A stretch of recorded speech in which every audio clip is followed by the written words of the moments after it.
You are now tuning in to another episode of Black Girl Den Podcast, brought to you by Alicia's Productions. Hey, homegirls, welcome back to another episode of Black Girl Den Podcast. If you're new, I'm your homegirl, Alicia. And if you just started your new favorite podcast, hopefully, right? In this new series, we're talking to women who have found their voice through their passion. I'm excited to share the couch with my guest, Adrienne Cole. Let me read your bio for y'all. Adrienne Cole is the owner, operator, and co-founder of the Marigold family of brands, including the House of Marigold. Marigold Catering Company, established in 1927. I was like, oh my gosh, so cool. That's the name of our cafe. That's downtown in the Speed Art Museum. So that's when the Speed Art Museum was established, and so we did play all the year. Yeah. Period. I love that. Okay. And then, so the House of Marigold opened in 2023, winning numerous awards and welcoming guests to come in and kick back while enjoying full-service breakfast and lunch menus, craft cocktails, and a robust coffee program. And in 2024, they expanded with the opening of establishing the 1927 by Marigold, a counter service cafe at the Speed Art Museum. I have to go check that out. Come on. And then a second location is opening soon in Louisville. So That's so exciting. Yay. With few Black women represented in restaurant ownership and management, the Marigold brand is more than just a business to Adrienne. It empowers her to be a role model for people who look like her, as well as her own children, while also demonstrating the possibility of a woman of color to have a place in the management and executive sides of the restaurant industry. Ooh, welcome. Yay! Thanks for coming to the podcast. Thank you. Thanks for coming to the couch. Thank you. We are so excited for you to join in all your endeavors and everything that you have going on. Can you just share a little bit about your passion and how that became your voice? Yeah, no, absolutely. Thank you for having me. Yes. What a comfy couch to be on. My passion has always been service. I think that is a part of my love language is being acts of service. And so I started off in restaurants when I was 18. I lived and went to school in Denver and started working at the ESPN Zone right on 16th Street Mall in Denver. It is a concept that is now closed, but because that was many years ago.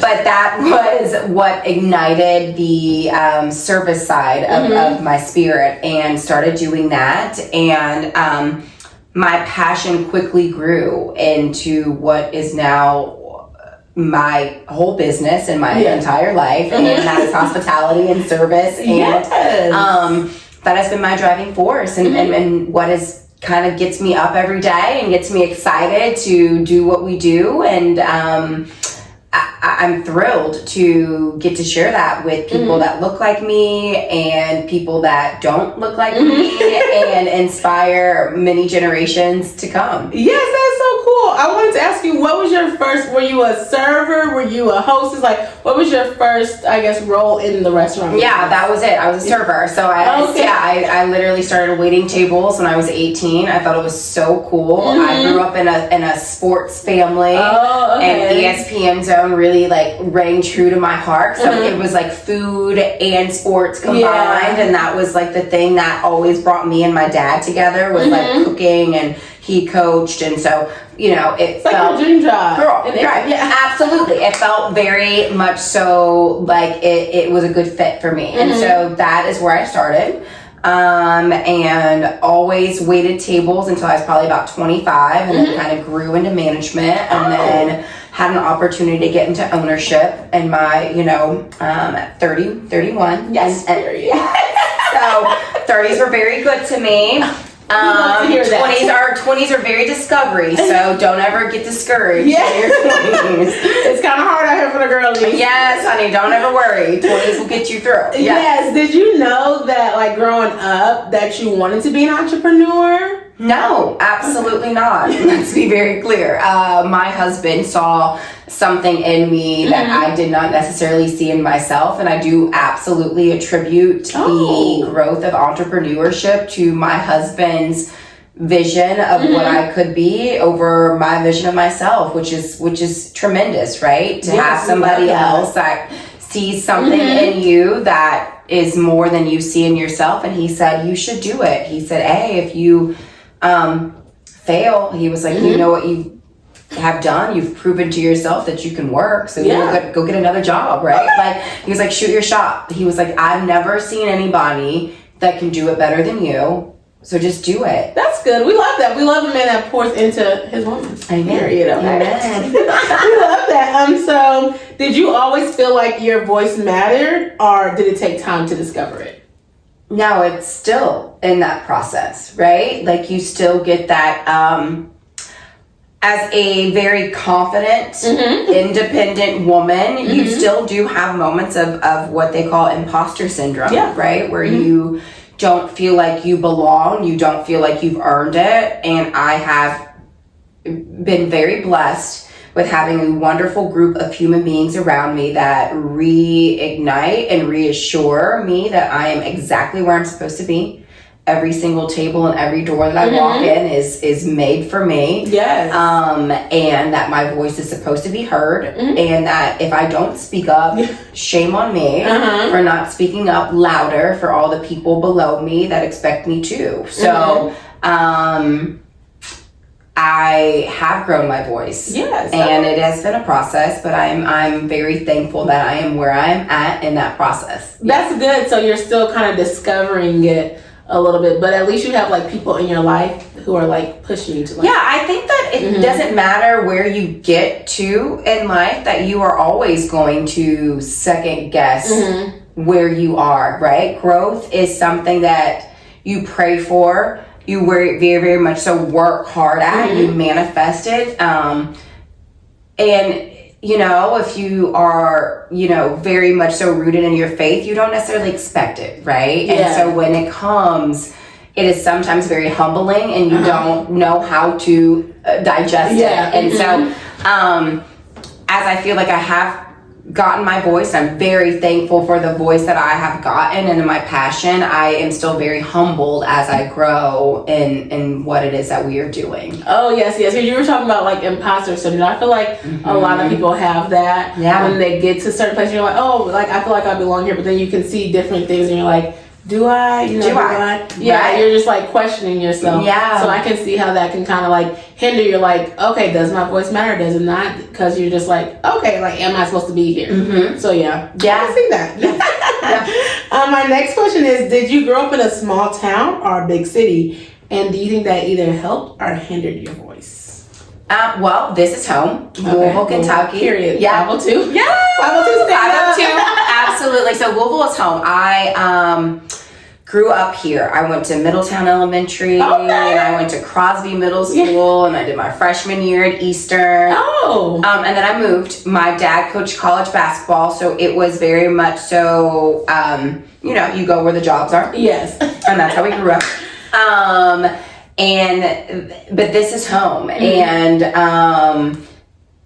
I grew up in the suburbs, right? I grew up minutes away from where my restaurant is, minutes away from where my office is, minutes away from where I'm raising my kids. And so, although I grew up in the suburbs, honey, my family, my mom and my dad are from the suburbs. Okay, we're right. By nobody in the suburbs. Okay, so it's different. So it's been a beautiful, you know, blend of everything that has cultivated and made me the woman that I am, and allowed me to be who I am and flourish in the spaces that I am, and allow me to be a chameleon, right? I think as a Black woman, that's kind of what you have to do, right? You know, they call it code switching, right? You know, like, but I think it is growth and maturity, and it is knowing who to be in the spaces that you are in, right? And so I did grow up in the suburbs. I did go to the suburbs of the east end of Louisville, right? But I am very much so rooted in what it is to be a Black woman, and to be very in depth into my culture and what it is, very rooted into that. And I do try my very best to represent us in a space that necessarily is not represented all the time, right? I want us to see us in a space that is affluent and in the East End and is suburban and it is jovial and it is a fun black girl and it is like, you know, positivity and it is that, right? Because what society may represent us to be isn't who we are. No, I definitely relate a lot to that, and not to go off, but like I was raised in the suburbs too, and so kind of when you see the representations and you see what's out there, you're like, that's not everybody. So it's like there's suburban girls, you know, there's other you know, East End, whatever, West, like wherever you from. Like, there's different places that relate to where you are from in your city, or just in general. Like, I don't know, there's video vixens, but then there's, I don't know, lawyers, like there's all these different things. So I think that is really important to speak to that, because sometimes I feel like maybe suburban girls get lost. Like, even if you think about going to college, like they always focus on either like the athletes, or they focus on the people like first generation, right? But I feel like sometimes they miss the people who are just I would say regular, but just like going like, okay, even if their parents went to college, that doesn't mean that they don't need support. So I feel like sometimes it's like a lack of resources, or like a lack of voices for that type of population, because everyone's so focused on like the different ones that are like, oh, athletes, you know, they get everything or something, like sometimes, you know, or like the lack of representation for the other ones. So I'm just like, well, dang, like where is the voice for the suburban girls? Like where is that voice speaking on that? You know, you, even me, like I live on the East too, right? People are like, okay, I live on this, I live on that. I'm like, well, I don't know nothing about over there. I don't know nothing about over there, but it's like, yeah, you don't even really see that many people out on this side of town that look like us. So I'm just like, representation matters. No, it does. And my industry is you know, lacking in regards of representation at a level that shows us in a space that is outside of the kitchen, right? Like showing us in the front of the house and showing us at a level that is affluent and does beautiful dinner parties and does things at a level that, you know, our counterparts do. And I do that, right? I that's how I've always lived. And so that was what I was always going to represent in any business that I was going to create, because I don't know anything else. Yes. So to sit there and to pretend to be someone that I am not, you can't do that. Right. It doesn't work, right? I would not win. I wouldn't be successful. I wouldn't have the support of the community or the following or the love that we currently have. I think it's the transparency, it's the honesty, it's the representation of a demographic that may not necessarily have representation. Yeah, definitely. How do you feel? You said like you were raised in the area, now like your family's in the area, you have like, how does it feel to like have your kids like to see you in the same area, like kind of where you grew up, but now they like see like, oh, like, you know, mommy has a restaurant, like we live out here, like how does that make you feel? Yeah, no, it's very full circle, right? Like it's one of those things that it's cool. It's really cool, right? It feels special. Do your kids still think it's cool? I don't know. Oh my God, they're old. I mean, honey, like our daughter is 18 and our sons are 16 and 14. So they're not old, but yeah, I mean they're big kids. I mean they're teenagers. We've got full teenagers. I mean, no one is little, no one's in middle or elementary school. Everybody is in high school, and very blessed in the fact that they all work in the company, they all work in the business, they all respect the grind, they respect. Good. They're highly offended if anybody calls them a nepo baby, so don't call them a nepo baby. They work. You should embrace that though. I mean, you know, to an extent. Yes. To an extent. I you know, my goal is that everybody works for what they get. You know, that's what we've done. I was blessed. My parents are, you know, were and are wonderfully successful in their own right, but they didn't leave me anything. That was not for me, right? Their success was their success. It was not my success, girlfriend. If you want it, you better figure out how to get it, okay? And so my kids are absolutely in that same space as well, right? Like what I am doing is absolutely for legacy. But you have to figure out what you want. Yes. I don't expect you to do this. This is not, you know, this is what I want. This is what I've chosen to do. That's true. And you have that beautiful blessing.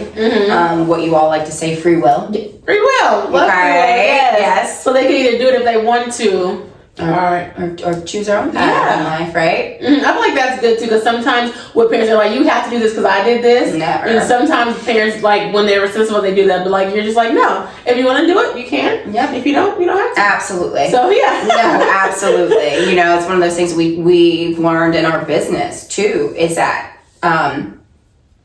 you get the best results from people when they do what they love. Mm-hmm. Yes. If they are doing what they love, they enjoy it, they feel good, they feel supported, they feel like they do a great job. If they are in a space of faking it or honey, the results yield. Oh, and I was like, you could definitely tell in the hospitality industry. Yes. You could definitely tell, yeah. I was like, it's interesting. I never really knew what hospitality industry is. I never knew that like that was part of the restaurant industry, but I was like, I was a hostess, so I was like, oh, I could definitely tell. Like some people are like, oh, I love the job or I don't love the job, whatever. It's like, you kind of got to be like, you know, friendly, whatever, but if you're really not, you know, it might not be the job for you. It's not for you. Baby, it's not for you, and that is absolutely okay. Okay? Yes. It's okay. You just gotta say it. You just gotta say you might just want a different job. That's okay. But if you're not passionate about it, then, you know. You move out. Okay. Go on to the next job. Okay. Was there a time you felt your voice wasn't being heard? How did you overcome that? You know, it's tough always being a Black woman in an industry that is absolutely dominated by men. Yeah, I think that before I was a business owner, there was plenty of times that I felt there were opportunities that should have been easily mine that were not given to me, or even given an opportunity for me to shoot my shot, right? And so there's been many spaces that I have not felt like my voice is heard, and I'm, you know, do just what anybody should do, and that's move about. Oh, okay. And to find a space that is ready to hear what I have to say, or create my own space. Yes, I love both of those options. You know, I'm very good about creating my own space, and creating spaces that allow people that look like me, that feel like me, to speak freely in what they need. And I think that's valuable. I think that's invaluable. I think that as you grow as a human, let alone a business person, that having the ability to speak freely is tremendous for your growth and matters for your ability to be what you want to be, right? When you sit back and you allow somebody to tell you what you're going to do, it's stifling, right? It doesn't feel like you've got a space to be who you are supposed to be. And so creating spaces for people to navigate through life, and that's a really big important thing for us, is work-life balance. You know, like, what is good for me today may not be good for me in 6 months, and I need to be in a space that my, you know, leader sees that and gives me the ability to be fluid in that. And that's what we try to present for our team. There's growth always. No one is stagnant in life, right? At least not in our company. Oh yeah, I was gonna ask, like, how do you have those spaces? Like, how do you create those spaces to help people feel to have that voice, to have like that vulnerable space? How do you go about that? Yeah, no, we are open. You know, we are transparent.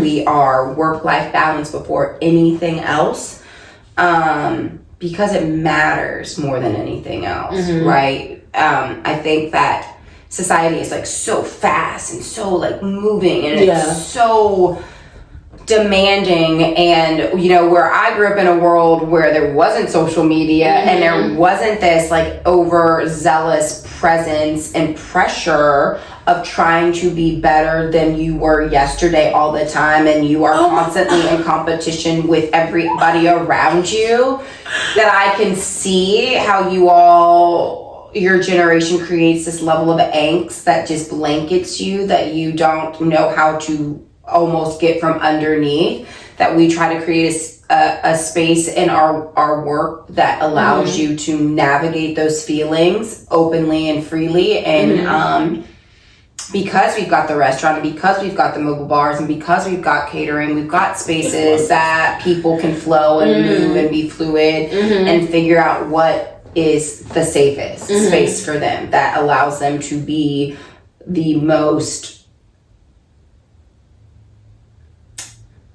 flourished, right? The options. The most fulfilled, the most able, right, to just be them. And so we really do work hard at that. It's important to us because it's, mental health is a big deal. Like I grew up with a mother who had mental health days before people even talked about mental health. Honey, in the 90s, me and my mama would be like, we are all staying home. We're having a mental health day. Oh, really? Girlfriend. Okay, I love that. Yes, this is like in the 90s, 93, 94, 95, 96, 97, honey, in the 90s. Skip a day. I was sick going to school. No, my mama was like, we're having a mental health day. We're staying home. We're going to Red Lobster. We're laying in the bed. We're watching Eureka's Castle. We are not participating, okay? It's not what we're having. It's not happening. And it mattered to her, right? And because of that, I see how much it matters in life. And I see my team. It's, hospitality is tough. Yes. We work really hard every day to satisfy people on a level, at a high demand. Yeah. And it can be emotionally and physically draining. And we want to provide a space that people feel well enough that they can get up the next day and be like, I'm okay. I can do it. It's good. My I know that my team's got my back. It's all right. If somebody comes in today and they're a butthead, that's all right. They'll be here for 40 minutes. They'll move about, and then I'll get 6 more people who are wonderful. And that's just perspective. Yeah, and that's just life, right? At the end of the day, I tell my team, really, we are not reinventing the wheel.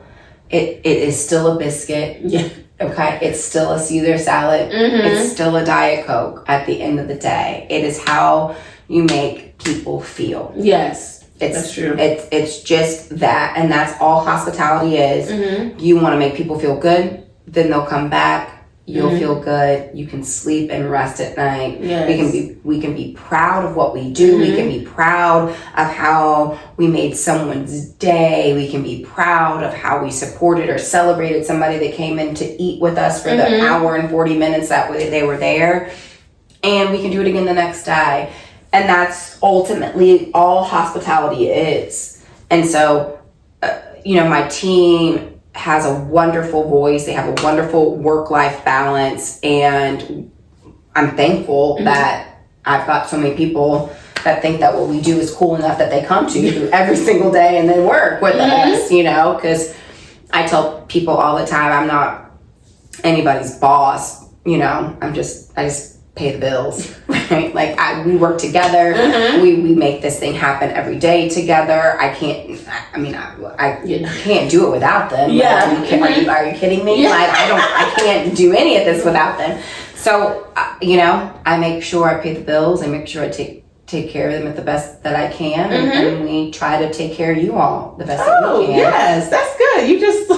You answered the whole part because I can really see your passion, your voice, your voice to your your voice to your employees goes through to your customers, but that's literally showing your voice matters, what you're telling them, they're embodying it, and it's going through. And also, you love repeat customers because they said it's easier to have more repeat customers than find another customer. So if you make your customers happy, they're gonna keep coming back. That's it, girl. So yeah, that's it. That's the business. So it's through what you're saying, through what you're doing, and how you are treating your workers and how you're talking to them and stuff like that, that is literally your voice traveling because it carries through everything that you said. And I wanted to back a little bit because you were talking about mental health matters. You were talking about how this generation with social media and different things like that happens, and you feel more pressure because it was just something that I had epiphany. It's were you really supposed to be am I really supposed to be scrolling on my phone all day long? Am I supposed to be on social media like that? I don't think so. But also, I feel this generation, it's they're so obsessed with growth. Now, nothing is wrong with growth, but I feel they're so obsessed with it. It's just oh my gosh, if you're not growing, if you're not growing, if I want to lay down and watch TV, I don't always have to just be finding something to, self-improve myself, but like, it's just like, it's so much in this, that heightens the pressure, because then you're on social media, and then when like content creation comes in, it's like, okay, I'm doing this there, okay, I'm doing this. Like, if you don't have your day packed from 9 to 9, like, you're not doing anything. You guys are crazy. You all are crazy. Like, you all are crazy. Like, I don't even understand. It breaks my heart a little bit, because you all are never really present in what you all are doing, and being really, truly grateful for what you are currently being successful in, and is always like, oh, I gotta get more, I gotta do more, I've gotta be this, I've gotta be that. And it's like, you are able to stop, right? I just did a post. Because I just took my daughter to Aruba for her 18th birthday with my 2 best friends. And, I had to remind myself that, rest is not laziness. It's not. Rest is the space and the opportunity to rejuvenate and to be inspired and to grow and to do more and to be better, right? Yeah. And that's what we do, right? And I live a little slower, and I do move a little bit, I do move in very, very intentionally, but I don't move with this overly level bearing of angst that your generation sadly has placed upon yourself based on social media, and this very unrealistic a view of society and what people are. Social media is not real. Yes. I think that you guys really do think it is, but it's not. I can take like a photo like this so quickly, and you all are like, she had the best day ever. She's doing so much. She's out and about. I took a picture. It took me 3 seconds, and I'm like back in my pajamas in my bed. Like really. Literally, like it's like reality TV. Like it's scripted. It's not real, and it's sad because y'all's attention span has dwindled down to like 15. Well, that's Gen Zers. What are you? Oh, I'm a millennial. You're a millennial? Okay, yes. She's with me. I'm a millennial. Those Gen Zers. Yes. Their attention span is nothing. They're like 15 seconds, and then they're like squirrel. Yeah, and it's kind of sad, honestly. No, it is. And the level of pressure that they put on themselves, like you said, to be 9 to 9 and doing this, and I can't stop, and I can't. It's just unrealistic. Yeah. It's just not life. It's not really what anybody does. I don't, I'm like overly patting myself on the back or tote my hat to the fact that I'm like successful, but I feel like I've done a good job in regards of work-life balance, raising a family, supporting my business, supporting the employees of my business without feeling like I am absolutely overrun. I feel like, I can stop when I need to. I can rest when I need to. I can look at my team and say, shut your computer. Who cares? If you miss that lead, if you don't make that event, no big deal. Somebody else will come about. And if they don't, that's okay. We did a good job. Right. We did a good job. We had a good run. And if the business is over, we did a good job. I never... Like I said to somebody the other day, I'm like, if somebody came to me today and they took Marigold from me, I would say, oh, what a good run. I would never look at it as a failure. I would never crumble to the ground and be like, oh my God, I failed. I've lost everything. I would look at it and be like, whoa, wow.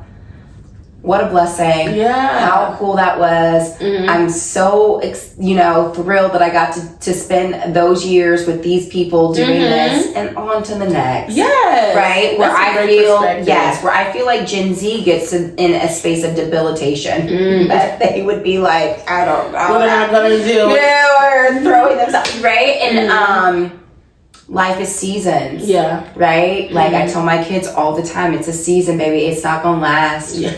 It's not like good and bad. I know, it's so sad. It's not going to last. No, it's not sad. It's wonderful. It's life. It's a beautiful thing, well, right? The good seasons are going good. That's good, but it is good, but but we all know what there is there's with the good comes the bad, right? And true. To mentally prepare yourself for what that looks like in all seasons, and having perspective and being able to make it positive is how you can continue to be fulfilled in life. It's not, based on your perspective of that season. And what happened? That's okay. This also happened, and that was wonderful. And man, that was a bummer, but man, that was cool. Yeah, I think kind of what you're saying is people, when you're talking about people being grateful, I feel like it's hard for people to be grateful because when it comes to that social media and the comparison, they're just like, oh, like I could be doing this, or like, oh, I could be doing that. But then like if you're in a season of like, not necessarily like you, but just in general, people like if people are in a season of sadness, and it's like, well,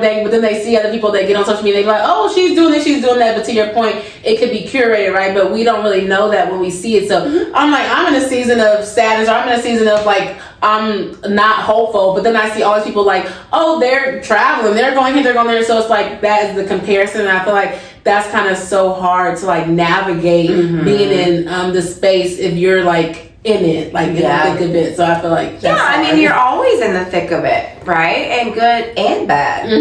Life is what that is. It is really being in a space of how do you want your life to be, right? How do you want to feel, right? Because you get to choose that. Yeah, you do. You get to choose if you want to feel good and you want to wake up and you want to be positive and you want to look at the bright side. Or, if you want to sit in your season of negativity, no one's taking it away from you, but you have the same choice as anybody else, right? To sit in your negativity and live in that, or be positive and look at life as being very short. I say all the time, I'm 40, right? I'm 41, right? If I get 20 more summers, how cool. Right? And I want to enjoy my next 20 summers. Yeah. I don't want to be sad. Like in my 20 summers, I want to enjoy it. And whatever that looks like, I just want to enjoy it. And so I think sometimes their generation is in that space of looking at other people, they forget to enjoy their summers. Yes. And they should just enjoy they're 3 months. Yes. They're like, I love it. So I'm like, can I go back to school so I can get my summer? Girl, I tell my children that lesson. Because when you get grown, you don't get no summers no more. Baby, you still working. You still paying bills. That mortgage comes every month. There is no summer. I'm like, I need a summer break, okay? Yes. That is what I do miss, okay, about being young. I feel that one. I'm like, yes. But yeah, just enjoy, like, in summer. And I think about that, too, just, like, in general, day to life. I feel like sometimes, we're going off a little script, but in general, like, people who are not married or who don't have kids, who, like, they're like, I can't wait till I get married. I can't wait till I have kids. I'm just like, honey, like, go out and have fun. I'm like, you don't know how many more Wednesdays you're going to have in your life. Like, you don't know how many more Saturdays. Like, my friend be like, oh, it's a Wednesday. I'm like, okay, and I'm still going out. Like, I have no kids. I have no husband. So I'm going to enjoy my time while I have it, because I know that when I get married and I have kids, I might not be able to go out on Wednesday like that. Like, I might not be able to go out Thursday. I might be doing homework or something like that. I don't know. But I'm just like, I'm going to enjoy my time. And so I do understand that some people don't enjoy their seasons. And like, I think that that's what I'm really focusing on. Like, in this time, like, I'm enjoying my season where I wanted to travel. I went and did a solo trip. I'm just going to travel. I'm just going to go where I want to do. I'm going to go to this event. I'm going to go here, because it's like, why am I going to sit around and just like wait to do something? Like, no, I'm just going to do it. I'm going to have fun. If I have to do it by myself, I have to do it by myself. And we're just going to keep it moving. Enjoy your seasons. Yeah. So yes, ma'am. I agree with that yes, one. Yes, ma'am. Okay, next question. Did you have any fears or doubts when you started embracing your passion? Okay. Yeah. Yeah. No, absolutely. I mean,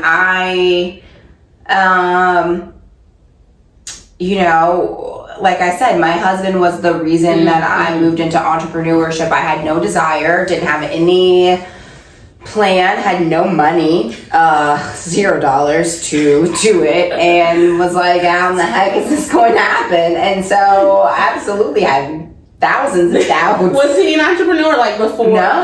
Oh, okay. He just really sees something in you, and you're like, that's so crazy. That's so cool. So did you feel like you doubted yourself to become an entrepreneur, or you were just like, I like to serve, like to serve, that's your passion, you were a server, so you just like, I could just stay in. I was in management and just was very comfortable, had a great job, had a great salary, great benefits, and I was like, I'm very good, and I'm doing well, and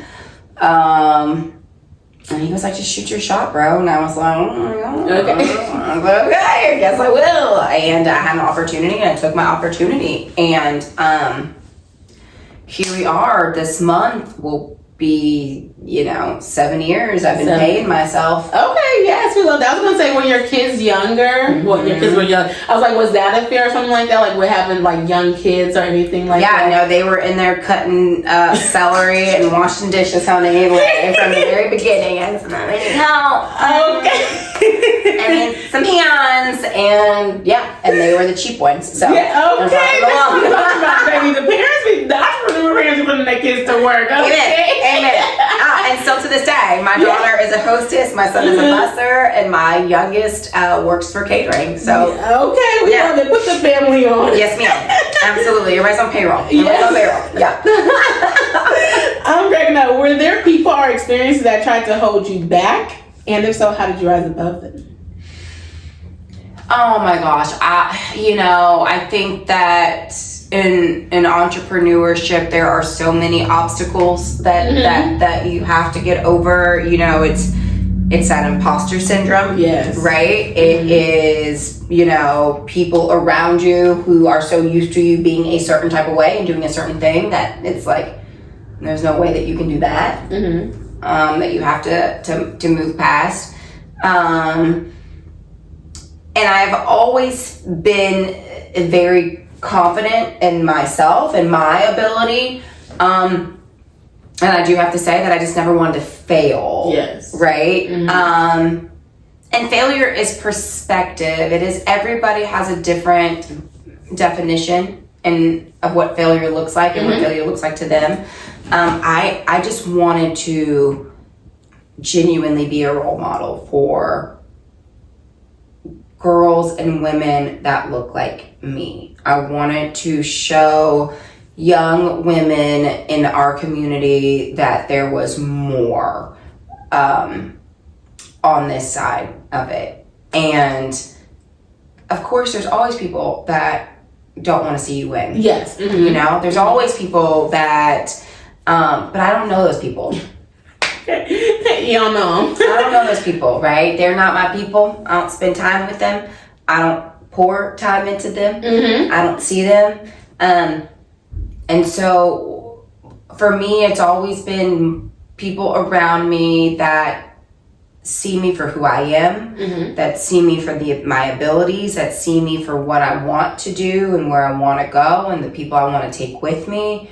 And I have had a lot of love, a lot of support, a lot of community backing, and the ones that don't, you just keep it going. That's it. My mom will say, you ain't popping if you ain't got haters. You know what I'm saying? So that's where we be. Do you have what's your definition of failure? Or do you have one? My definition of failure would have nothing to do with my business. Okay. That's good. Yeah, have nothing to do with my business whatsoever. It would be letting my family down. It would be, letting young women down, especially young Black women. That would be my definition of failure, but it wouldn't have anything to do with anything financially or business-wise or anything like that. It would absolutely be my, moral stance or just, the overall perspective of who I am in life. Okay, I was going to ask you, do you think it's important because how you were saying earlier, you were like, if your business, if you close it or whatever, you were like, I've had a great time. Do you feel like it's important to have that kind of I don't know what it's called, but something that you have with that attachment, I guess, with the business? Because when people say oh, my business is my baby and stuff like that. Listen, my business is my life. I have poured everything into my business. My family, my home, my everything is in my business, but it doesn't define me, right? Okay. Yes, it's funny when people are like, oh, you're Miss Marigold. I'm like, I started a business named Marigold and I love it. It is amazing. It fills me up every single day, but it doesn't define me. It doesn't define you. It doesn't define me. My family defines me. My father, my mother, my legacy, my husband, my children. define me. This business is a cherry on top. It is so freaking cool. I love it. Like, I'm obsessed with it. It is amazing. I'm so deeply proud of this business, but it is by no means Adrienne. Yes, I understand what you're saying. That makes sense. I love that. Yeah. I was gonna say, what made you name it Marigold? Or Yeah, no, my mom and my grandmother always, my mom really and particularly loved fresh flowers and kept fresh flowers in the house. And she always said they brought good luck, and marigolds are particularly about good fortune and prosperity. And when we were starting this business, I was like, that's what we need. We need a lot of love. We need a lot of prosperity. We need a lot of fortune. We need a lot of money. We need a lot. And Chris and I were in bed one night, and I woke up and I said, "What do you think about Marigold?" And he was like, "I think that's really pretty." And that was it. Stuck with it. Marigold Catering Company was born from there. Yes, I love the gold. I love the color. So that's why I was wondering about it. I do want to piggyback on the question because when we're talking about people who we're not talking about haters per se, but I was like, was it kind of hard because you were from this city, being back in the same town, or was it was a lot of love too because you went to the schools around here, so you knew people, you knew community people, and it's really funny because I knew somebody else that went to Eastern High School, and they own a Thai restaurant here. Yeah. And so I was like, oh my gosh. And they're like, yeah, we went to Eastern. And she's like, me and my husband went to Eastern. And now we have a Thai restaurant. I was like, oh my gosh, that's so cool. So even seeing that like that. And then you were talking about how you went to school and you have a restaurant in kind of the same area. Was it oh my goodness, this is so cool. I'm in the same city, where I was raised at, and I'm having a business. I don't know, even maybe connecting with the schools or the community, people remember you from that? Or do you feel like it was kind of different? No, it was amazing. That was amazing. It was amazing. I mean, I remember the first month we opened, my childhood neighbors were coming and bringing photos from when I was in elementary school, and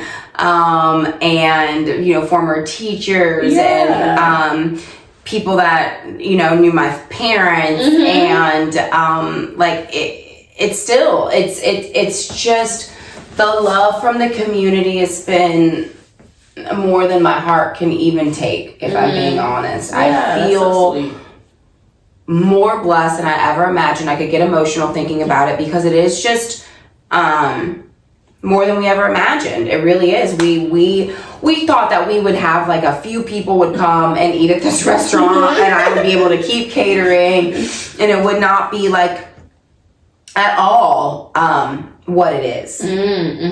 And it's been very humbling and very exciting and cup filling and soul driving. It's just been more than we ever imagined. It's been a lot of love. It's been a lot more love and a lot than hate, right? You get people out there that leave you. Yeah, you do, of course, and you get people who leave you bummer reviews and they're just mad and whatever. I don't ever think about that. Yeah. Right? I don't. Love outweighs the hate. Every time. Every time. Every time. Yeah, that's really good. We always have to people always try to focus on the hate. It's no, let's focus on love. Focus on the positive. Every time. I don't have the space where I really don't care about the hate. I don't care. I know people want me to respond to the haters and be like, I don't. I don't have time. I don't focus on other things. I just don't. I would rather drink a cold glass of rosé. Period. I'm cracking up. That's so funny. How did your roots shape the way you see yourself in the world today? I love myself. I love my family. I love my business. I love every single human being that works with us. That's so great. I love that. I say that I'm not anyone's boss. I am, like I said, I'm the sucker that's stuck paying the bills. Yeah. And I do what I'm told. at this point. I always have, right? When it was just me and Chris, and it was just him and I, and we were doing what we could to book and make this business shake out and happen and grow. We just did what we needed to do. We did what was right by our clients. Our very first wedding was $600, right? Like our very first payroll, we balanced it. You know, it's been humbling. It's been wonderful and fulfilling and soul satisfying to grow to where we are. I never imagined ever. And this business has shaped me into being, I think, just a very much more present person. I think this business has made me really stop and slow down and see people. Yeah. I can see that. And really be intentional about my time, intentional about where I'm at. We're in my 20s. Honey, I'm busy. I'm running. In my 30s, I'm busy. I'm running. And, you know, probably I'm 41. Probably in the last 3 to 5 years, I have really been in a space of seeing humans for who they are and not what I want them to be. And that has been beautiful for me, because now I can be the best version of myself for those people, and then they can be their best version for me. And that has been the best part about creating this business, I think. Oh, okay, that's really cool. That's beautiful. I love that segue. That's really good. Can you share a moment when embracing your voice led to like an unexpected opportunity or breakthrough? You know, I always, we were COVID and we were rebranding, and I was like, because we were like in this space, and I was like, we've got to figure out what the hell to do. And I was like, I'm just going to rebrand. I'm just going to see what it does. And we rebranded. My best friend's husband worked for LinkedIn and does all this great SEO work on. And I said, I'm doing a new website. I need you to go in. I need you to like curate like my back end stuff. And he did a phenomenal job. And it led to us having visibility with like NBC and Ford, and they reached out to us and you know, post COVID.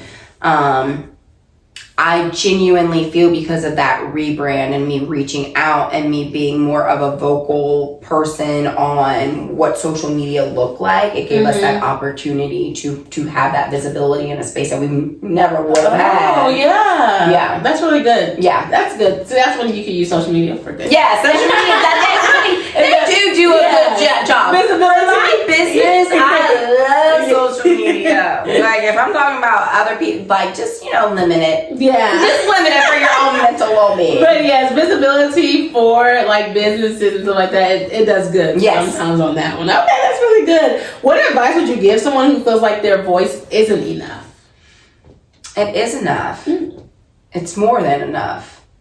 Your voice is so powerful, and it has so much weight, and it has so much importance behind it that, you know, you are doing it a service to not yourself. Forget yourself. You're doing it a service to everyone around you when you don't use your voice. It matters. People want to hear what you have to say. Yes. They really do. I'm sometimes like, no one cares about me. And I get re-inspired by, you know, my daughter, who's like, Mom, you should really do that. You should talk about it. Like, people want to hear what you have to say. My social media girl, Maria, is always like, I'm so inspired by you. You gotta tell people what you just have to do it, right? And so it's everybody, right? Everyone, no one feels like their voice matters.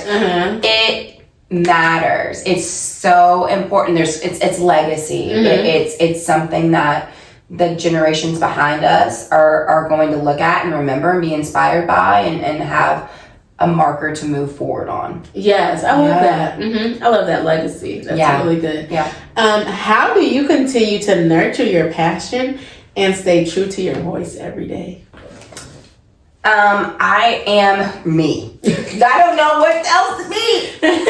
What else to be? I really do just love, and that is why our brand is what it is. In Kentucky, everything is very masculine. It's very wood. It's very leather. It's very urban. It's very, dark leather, wood. That's what it is. My brand, it's not that. My brand, it's very feminine. It's very bright. It's very floral. It's very warm. It's very welcoming. It's very pink. It's very Prosecco. It's very rosé. Yes. And because that is who I am, I was not going to compete in a market or compete in a space that I'm not. And that's what I did. I stand, and to this day, 10 toes down on who I am and what I'm going to represent and what I want to be. And that is what I am. I am a woman. I love pink. I love Prosecco. I am feminine. I love hospitality. I love, my husband is Southern. We do, he grew up on a farm. We do seasonal Southern comfort food. We do beautiful and we do bright and we do pink and we do warm and we do welcoming. And that is what we do. And I wouldn't know what to do any other way. I love that. I love how you compared it. Like, you just gave Kentucky like a brand. Because they are known for bourbon and dairy, but that's cool. Even when you think about it, like drinking, you think of you think of men probably drinking bourbon and stuff like that. So I love how you said literally like your brand and what it is, and that's literally how you use your voice. Your voice is literally your business every day. Like, we see your business every day, which is definitely your voice. Like the feminine, the color, even I haven't been there, that's it, but I have seen the social media picture. So I've even seen the inside of it, whatever. It's like bright. So that's really cool. And I love how you said that your husband was from the South, so you add that kind of Southern, that charm in that food. So I really, really love that. Like, your brand is literally your voice. That's it. And it's a legacy. And it's every day, because every time somebody comes there, they're going to know. They might not know who the owner is all the time, but nowadays they know, but they're going to know, feel it. Yeah, they're going to know who it is, because it's just me. I always ask. I'm like, is the owner here? I always ask.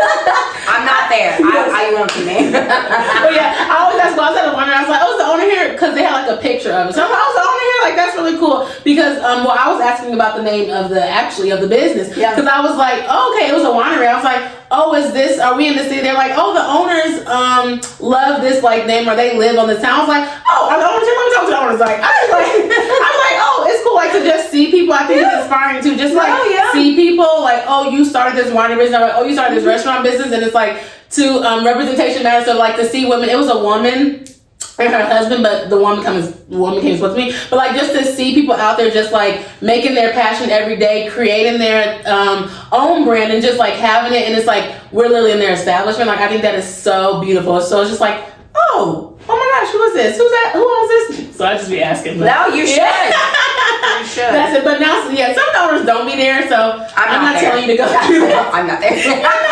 I'm very rarely there. I'm cracking up. Well, that was our first segment. Okay, we have a little fun segment. That was our first topic. Hopefully y'all enjoyed those questions. Let us know if you have any other questions. But that was good. I definitely love your answers. Thank you. The second topic is the digital dilemma, because we have to talk about social media. We have to talk about technology and everything like that. So it's just a really quick rapid fire. I want you to tell me if it's a myth or a fact. Okay. So you need thousands of followers to make a real impact. Fact. Okay. Sharing your voice online can inspire someone you don't even know. Yeah, fact. Okay. You don't have to be perfect to make a real impact online. Fiction. Yeah, I'm not perfect. Oh, so it's fact then, because you don't have to be perfect. You do not have to be perfect. Yes, fact. Absolutely. Do not be perfect. Okay, fact. Big time. Okay. It's too late to start building your voice online. Never. Period. Okay. Never. You have to follow trends to be heard online. No. Okay. No. Social media can be overwhelming, but also offer opportunity. Absolutely. Yeah. Absolutely. Absolutely. And the last one is, it's easy to feel self-doubt when you compare yourself to others online. It is easy, but don't compare yourself to anyone besides yourself. Okay. You're the best. Okay. Period. My daughter taught me this. Yeah. Okay. Clock it. Clock it. I'm cracking up. So on this podcast, I love travel. So we do a postcard segment. It's kind of listener kind of, giving something to your listeners to leave with, like sign it, but we're just going to talk it. So I wanted to ask you if you could leave our listeners with one empowering message about finding their voice, what would it be? Listen to yourself. Okay. Yeah. That's good. That's good instinct. Listen to yourself every time. That's what I did. Yes, you did. That's it. Okay then. Well, thank you so much, Adrienne, for coming on the couch. I really appreciate it. I want you to tell them everything where they can follow the business, where they can find it because people may not be in Louisville, but once they come visit Louisville, that's right, where they can come and patronize the business. Yes. Okay. So the House of Marigold is at 10310 Shelbyville Road in Louisville, Kentucky. Yes. You can follow us on Instagram at the House of Marigold KY. We are also on TikTok at the House of Marigold, Marigold Catering Company, and EST 1927 at the Speed Art Museum, our beautiful cafe downtown, and then our website, marigoldcateringco.com as well. I'm going to actually try to Speed Art Museum. Funny story, I think I was supposed to go there the other day, but I'm going to try because it's like on U of L's campus, Speed Art Museum, and I'm going to go like with my friend to it. So I have to let you know when I go. But the restaurant is vibes. The rest, yes. I am going to go to the restaurant too. Okay, so different. So different. Oh, different. Okay, we got to compare. Get you some cornbread. Yes. Right? Some deviled eggs, honey. Yes. Oh, this is double eggs. Okay, let me come try it. Okay, I'm in there. All right. If you have never heard of Black Girls In Podcast, thank you so much for listening. You can follow us on YouTube at Black Girls In Podcast, TikTok, Black Girls In Podcast, Facebook, and Instagram, the Black Girls In Podcast. We upload every Wednesday on YouTube at 12, our audio for the listeners that just want to have it in their ears. Check us out, and we'll see you next Wednesday. Bye.